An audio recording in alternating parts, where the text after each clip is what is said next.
Hey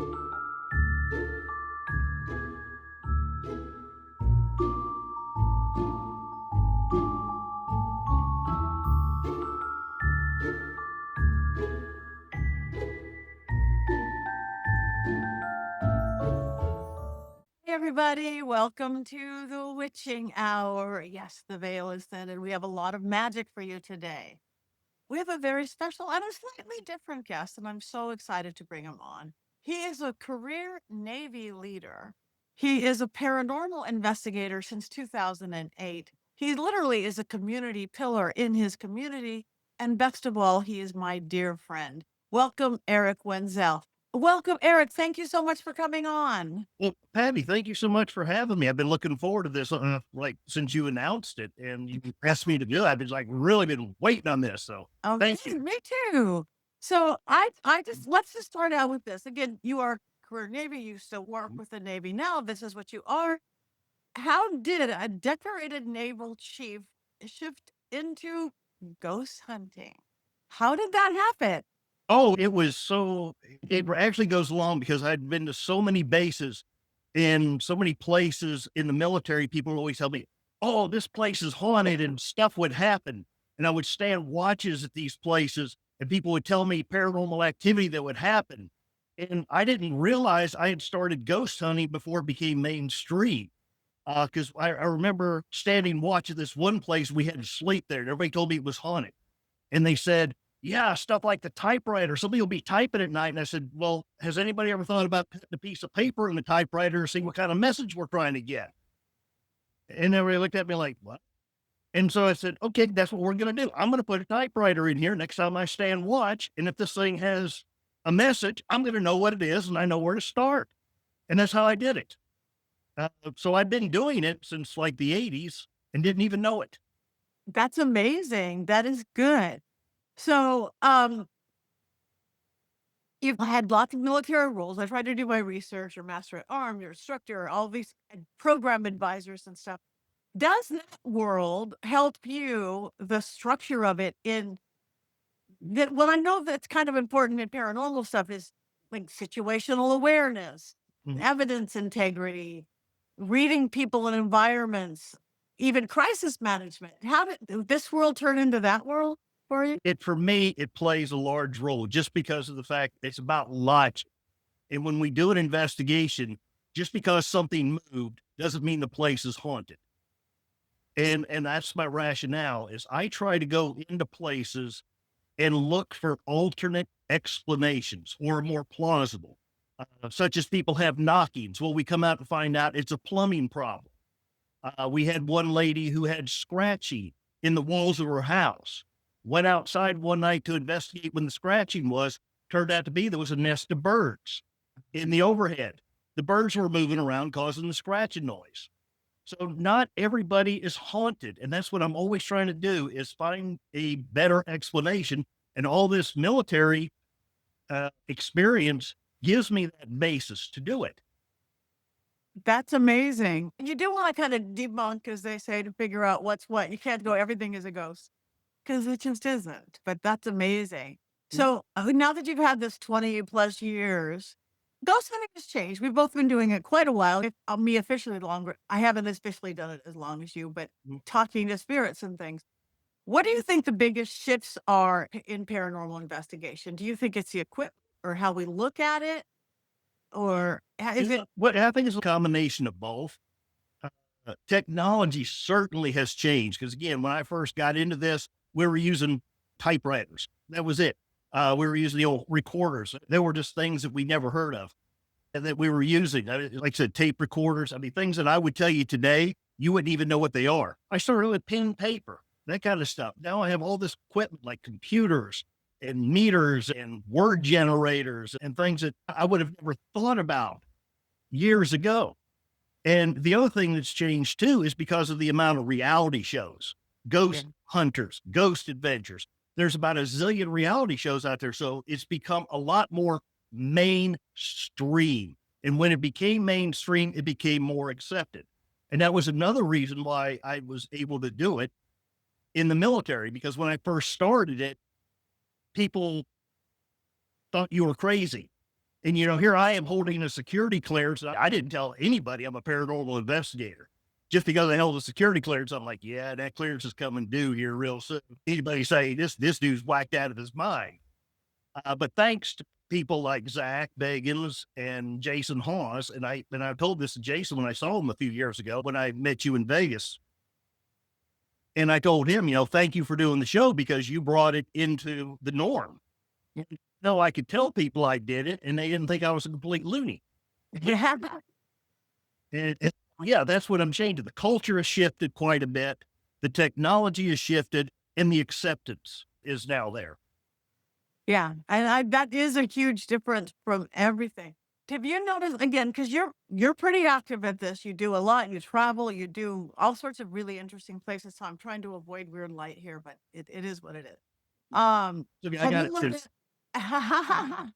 have you noticed patterns after you've investigated like what 150 locations? Do you notice patterns in either spirit activity or how you or we deal with them? A lot. Again, every home I do or every place that I go to, there are similarities and there are, of course, differences. One of the main similarities I hear almost every time I interview people is they see stuff out of the corner of their eye. They see the shadow figures out of the corner of their eye. That's like always, almost every investigation has got that one going on. And I've always attributed that to your mind is trained as we get older not to see what's in front of you.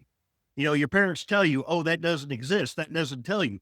But your peripheral over here doesn't see it, or the peripheral didn't get the message. And that's why people see it out of the peripheral. The peripheral wasn't trained not to see it. And I think Yes. that's why people don't see it when it goes full on and it goes over here. So that's one of the things that I think happens.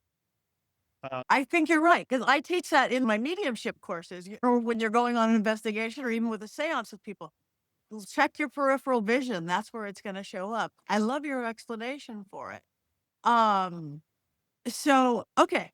As you know, I'm a psychic, I'm a medium, and we investigate together. But how do you feel about that? Because you just said you're all about logic, you're the military and proof and all this. How does that combine or not combine, like tech versus psychic?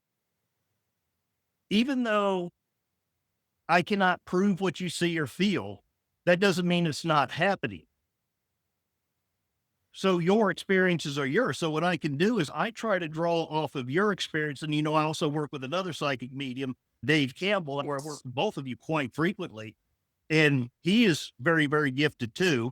And so he helps out because he can do just like you and tell me where I can put the camera, where the activity is going to be, where things are going to happen. I can already have the camera and the recording equipment set up.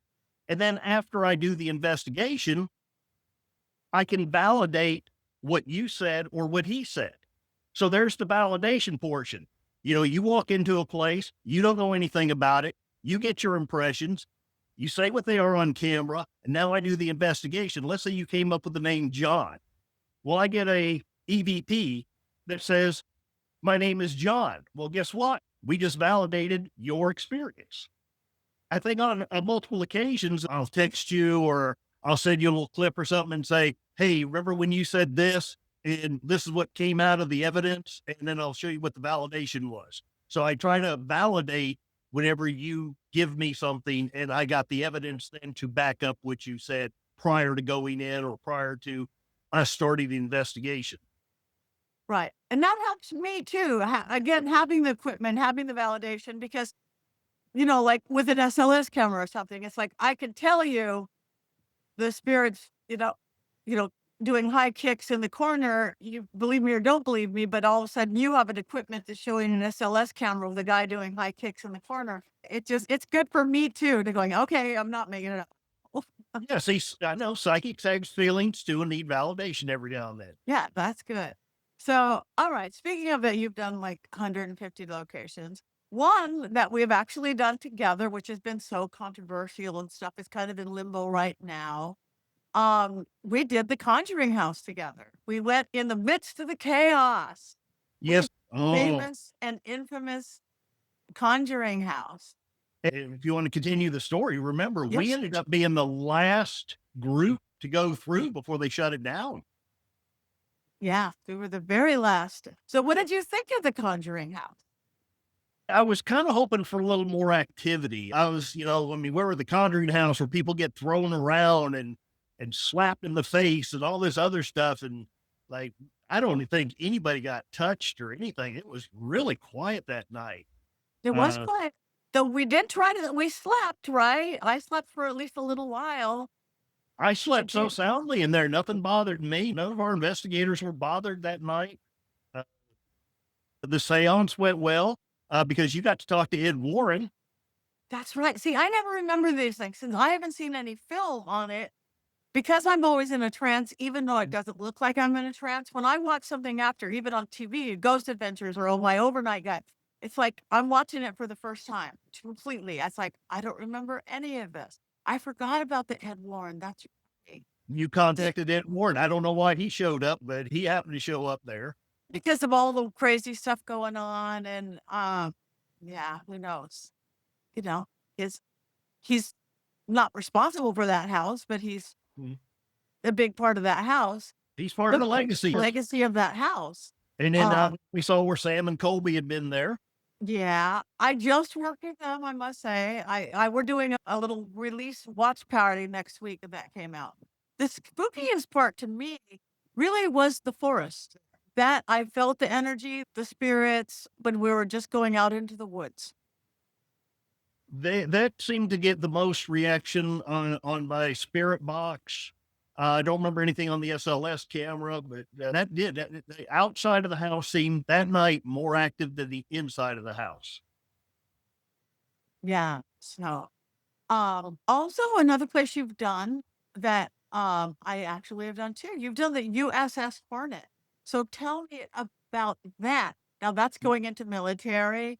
Oh, the Hornet was one of my all-time favorite places. Tell And me. and to ensure that there we had a good trigger object, I made sure to go in uniform on Mhm. board the Hornet. And so I could walk into a place and I knew how to talk, what to say, and how to get reactions from them. And when they asked us, where do I want to sleep? I said, I'm sleeping in the chief's mess. I'm going to sleep in the chief's quarters. They went, oh, okay. You're going to be the only one in there. That's all right. I'll go in there. So I did. I chose the chief's quarters to sleep in. As a chief, I knew I'd be welcome there. And I got a lot of great stuff out of there. I had all my equipment going off. I brought everything I possibly could. You know what the biggest problem with traveling as a ghost hunter is getting your equipment through TSA I know. because everything looks like a bomb. Ev- Everything looks like a bomb. And that's the hardest part is what do you bring with you that you can get through TSA? So I didn't have like full gear. I brought as much as I could, and I brought a lot of like EMF detectors and things of that nature, cameras, record anything I could bring that didn't look like it was threatening. And Right. I was able to get that through TSA. One of the things that I got a lot, and a lot of investigators don't normally get this, but I'm using my spirit box at scanning the channels and the frequencies at a very high rate. And I will always get what sounds like a ship's engine sound. And I got that several times on the Hornet, the ship's engine sound, which is them acknowledging my Navy background Wow. because they're playing a sound that I'm going to recognize that a lot of other people won't recognize. Recognize it. That's amazing. Yes. I did it with overnight, and I would still be lost in the bowels of that ship if I didn't have someone to guide me up. Mhm. It, I'd really like to do that again with you. love it. I've been trying to contact them, but it doesn't look how they're doing the paranormal investigations anymore. But I would love to do it. The other one I'd want to do, and they're going to be doing a party there this year, is the Queen Mary. Yes. Queen Mary is a really good one too. But you also have another one in your backyard, and I called them to do it, and that was the USS Iowa, and that's right in your backyard, right next to the Queen Mary. I didn't know that. Really? Yep. Yeah, it's right there where the Queen Mary is birthed, and of course, 49 sailors were killed there in a gun turret explosion. Oh, wow. And I'd called them on multiple occasions and said, "Hey, look, I can bring in a crew and all this other stuff. I can investigate with it and be respectful." I said, "I'm a chief. I know how to talk. I know what to do. I know how to be respectful." And they wouldn't hear of it. They wouldn't allow me to do it. They said that they won't let any paranormal investigations be done. Oh, too bad. That would be great. Well, maybe keep on them. Maybe you could be the first. That would be amazing. I'm like, if you ever get a Navy ship, you know who to call, right? Yes, for anything, it's you. Yeah. And yeah, you're right about paranormal equipment and TSA. The only thing worse than being a paranormal investigator going through TSA is being a paranormal investigator and a witch going through Yes. TSA. With if it's not bomb making, it looks like weird, even spookier stuff. So I get that. So okay, this is what I do want to hear about. You've actually investigated or been to the Vatican in Rome. I did go to the Vatican. I investigated. I did the Vatican and the Pantheon. The secret was they didn't know I was investigating. Exactly. That They didn't makes sense. know I was investigating, but a good paranormal investigator doesn't really go anywhere without their equipment. So I kind of, when I went on the tour, I loaded some equipment with me, like, spirit box or whatever, and some EMF detectors. And, they just thought I was taking pictures around the Vatican. And I'm actually like with the EMF detector, going, getting readings. And I had my spirit box going and I was getting some readings off of that. And it was pretty interesting, some of the stuff I was getting. But my favorite was when I was in the Pantheon and I had the spirit box go in there, and we were getting messages in Latin over there at the Pantheon, and I had the box, even though it's a mobile device, I had it turned into airplane mode, so it was getting no signal. So it had no way of knowing where I was at. But I'm getting these responses in Latin, and we had one of them translated. I was able to get one translated, and it said, "I'll see you in heaven." Wow. And of course, the first thought that runs through my mind is, I'm sure glad I didn't get that at the Vatican. Exactly. No, that is one of my as a medium, but how I've butchered many languages when somebody's trying to talk to me or talk through me. I know last year in France, I can really butcher French. So that that's showing that's you're there and you're getting those goes. It's wild. So the Vatican, was the energy, whatever you think of the Vatican and all that, the energy has to be so incredible. Oh, there is. And don't forget, they got what, like 200 popes buried in the bottom of, in the basement of that thing. There's 200 bodies buried there. Really? That's where they bury the Pope. Oh, so dead holy men everywhere. That's Yes. amazing. And we have something coming up in January. We got, we got a couple events coming up, and well, we're going to be doing another VFW, and that's another great story we could tell about the first VFW that you and I did and how that came. Please Uh, do. That you want to tell that one, or do you want me to tell it? You're a better teller. Well, thanks.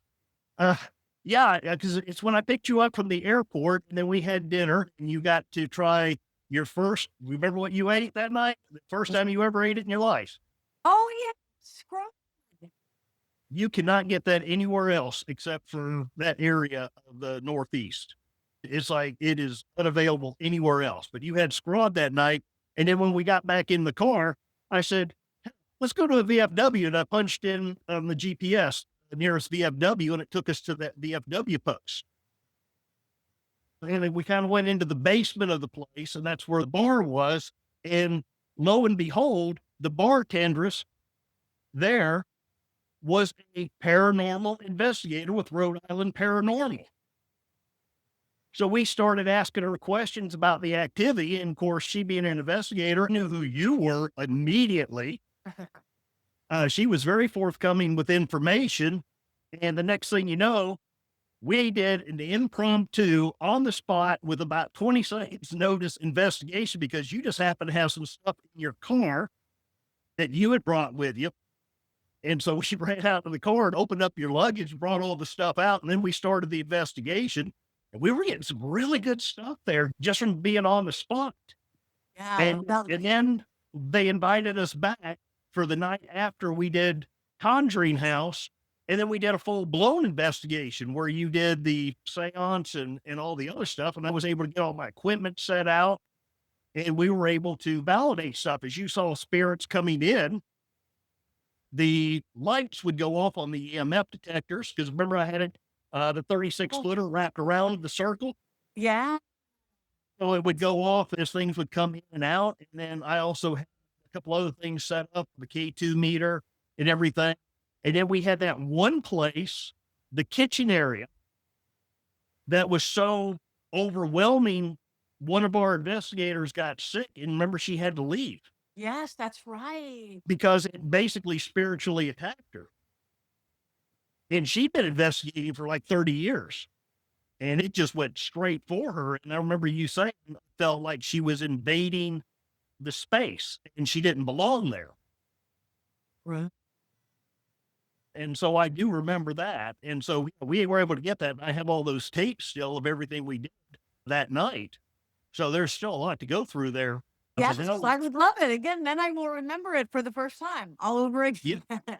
yeah, but and I also remember when you were doing the reading, that one guy that was just standing there, uh, just staring at us. He was a post member and he was just staring at you with this stink eye kind of. Man, you kept telling him to sit down or leave, and he didn't want to leave. And we finally had to get somebody to kind of cart him out of there. But I remember that well. So we are going to do a VFW post here. When you get here, we'll be doing that. And we definitely appreciate you doing that for us. And we're going to be doing that post. I've investigated this post twice already. Oh, good. And the first time I investigated this post, I got some solid evidence out of this. We got stuff on the spirit box. And one of the questions we asked was, have you ever held an office at this post? Or have you ever held an office within the VFW? And we had a voice come back and say 10.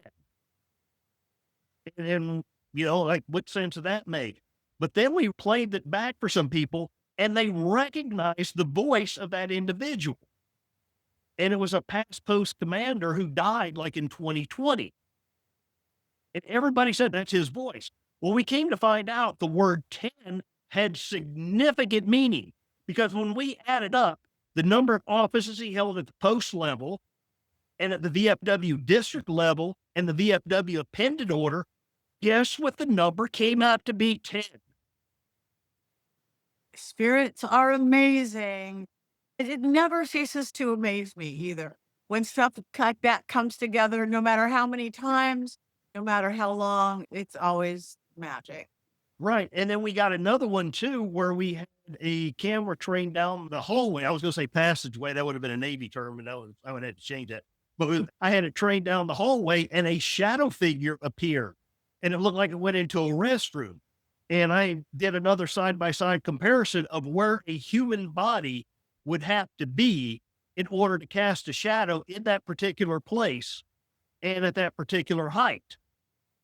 And so you could see where that shadow or that person had to be standing to cast that shadow, just to show it couldn't have been like a cat or some kind of an animal or something like that. Had to have been a person casting that shadow that went darting back and forth. That's amazing.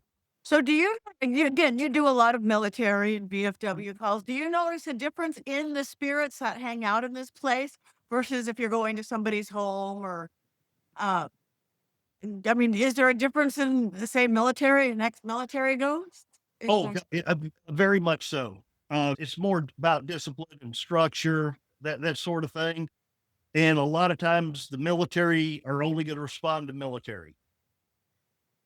that's why it's good we have you, 'cause Yeah. don't be some dumb girl. And again, if you remember when we went to Fort Huachuca, remember I took you to the Army post at Fort Huachuca, Yes. and you even did did a live broadcast from there.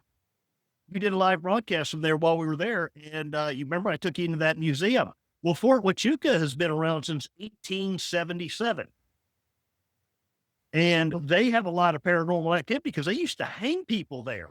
I felt it. I remember going through the museum like me, my handsy is where this is how I'm looking at things. Commented on that too about it. I remember, Really? I don't yeah, know. but you did, and I told you that place was haunted. I remember telling you, I said, "That's why you gotta go in there, it's haunted." And they had all that great stuff from the 1800s, the Buffalo Soldiers. Fort Huachuca's got so much history to it. And here I'm the Navy guy talking great about the RV, but it happens every It's now and then. okay. It happened. It happens every now and then. But they do. And that is a place, being, again, military, I could get into that a lot of other paranormal investigators could not. So that's the great thing about being military is I've got the credentials and things to be able to get me into places other people can't get into. And Valid. that's another one of the differences. Good. And they know you're going to be respectful and Yes. professional and all that. Yeah, we already know he's going to treat things right. He's not going to tear stuff up. He's not going to be, painting the walls or anything, doing graffiti. He's going to leave the place as he found it or better. So, what core values from the Navy do you think that our paranormal community could actually use as well? If The Navy's core values are honor, courage, commitment. And if you apply that in the paranormal world, when you're doing an investigation, you'll have great investigations. that, I love that. I think that the whole world needs that, let alone just in investigations. Mhm. So tell us what we're doing in the January 8th, 10th. What do we got going on? Well, January 9th and 10th are your two big dates. January 9th, you're going to be doing the Astrology store and you're going to be doing a book signing there. Yes, you're going to be signing your Dollcraft book. You're going to be signing your magic book and you're going to be doing workshops for the Astrology store. And we're really looking forward to it. We've been promoting it for several months right now. And you're going to be there doing those workshops. I know people have already started signing up for it. And then as soon as we're done at the Astrology store, we're taking you right over to the VFW, which is about a mile away. And that's where we're going to do the seance there. We're going to do the paranormal ghost hunt there as part of a fundraiser. So people are going to pay to do the seance and going to be part of the ghost hunt. And well, we call it a celebrity ghost hunt because we got you. And you guys, if you're anywhere near this is in Glendale, Arizona, Yes, right? yes. And they did open it up to the public. And the first people that pay for it, they're limiting it to 15. And once we get the 15, we're cutting it off. And it's going to be, it's a really, really good price. It's only like $20 for it to help the post raise some money. But yeah, once 15 people are signed up, that's the end of it. Yeah. So And this is a great opportunity for people to get to work with me, to get to work with Eric, to get to work with his team, in a rare, very intimate way. It's not something you get very often. So take advantage of it if you're in that basic Glendale, Phoenix area, or you can get there and join us. well, another thing about the post too is in March, the post will be celebrating its centennial anniversary. That post has been there for 100 years. And so, in 100 years, a lot of people have passed through there, and we have a lot of people that haven't left. I love that. So you guys check it out. You could check out the Astrology store um, in Arizona, pattinegri.com. You can find it. Eric's put some together, some great advertising stuff. Astrology store has. So tell us a little bit about your team. You have a great team that I've had the honor. I do it. And as a matter of fact, you mentioned the Astrology store, which is the largest metaphysical shop in Arizona. I got to get the plug in there for it. Fabulous too. It is fabulous. And again, I want to tell the story about like the first time we met, because the store is a key part of the first time you and I met at one of your readings. Okay, what did we do? At one of your readings was at Vulture Mine. Oh my. And you were doing your gallery reading, and you said, somebody give me a name, and I gave you the name Ray. And when I gave you that name Ray, you kept saying, oh, I see him. Why is he in the air? Why is he in the air? This is part of that validation thing we were talking about earlier. But you kept asking me, why is he in the air? I'm seeing him in the air. And you couldn't figure it out. And you still see that image to this day because I've reminded you of it. You go, oh, yeah, I remember that image of him in the air. And when you came here this past April, I was able to take you into the astrology store where I showed you the picture they have. Because remember, that picture was taken the day he died. He was murdered that day right outside the store. But the last photo ever of him, he was on a ladder putting up lights for the Chinese New Year. And that's what you saw. You saw him on that ladder in the air. Couldn't get that out of your mind. And then when I finally showed you the picture and you got to see it on display there, because they had that picture blown up to a full size. And when you saw it, that's what I saw. That's what I saw. That's what I kept seeing because that never left your mind. No, I know. And it's hard because we don't know how to, you don't always know how to decipher what you see. What is this giraffe over here? Why is there this guy in the air? We're in an indoor set, we're in a space. So that was very cool. So that was the first meeting. And that's how the astrology store came into play, was for that. And that's where my team is based out of. I've been the lead investigator there at the astrology store now for well over 10 years. And having a first class certified psychic medium. Now he's certified through the Windbridge Institute, which means they like quadruple blind him or whatever to get stuff. And they have certified him through scientific research that he can actually talk to the dead. And working with him, and of course, he's got a lot of notoriety, and working with you, we get a lot of investigations when people call the psychic saying they're haunted. So that's how we get most of our referrals is through the store. And it takes us all over the state. Government buildings is one that's not military. Yeah, we've done government buildings that are haunted. We've done homes, businesses, schools, you name it. We've pretty much done it, just based on the location and what he does. And I've been working with Dee Roberts, who's a friend of Zach's and has investigated with Zach on a couple occasions. I've been working with her probably since 2010. Yeah, she's great. And she's a wonderful individual. Her daughter is just now getting into the paranormal world. The Conjuring House was her first investigation when we went there. Right. Might as well start with the Conjuring House. Start with the Conjuring House. Let's go big, right? Right. Uh, Exactly. That's Yeah, why. and so it's wonderful that Jessica, that's her name, wonderful that she got started and she's trying to take up for her mom and everything. So, but yeah, so that's what I've been investigating with. And again, we go all over the place, all over Arizona, doing the paranormal investigations, but we're not just limited to Arizona. We get called somewhere else. We'll go. Right now, our main client is VFW Post and American Legion Post. We did the one post and somebody heard about it. Next thing you know, I'm getting like 5, 6 calls. So it's like one VFW post right after another is calling us to investigate because most of them, they're all haunted. Well, it makes sense to me because people hang out where they like to hang out. You know, on TV and YouTube, they make you go to the insane asylums and so, which we'd love to do that too, and the prisons. But I like the ghosts that are hanging out at the BFW and the American Legion or the hotel that they got married and have the best time of their life.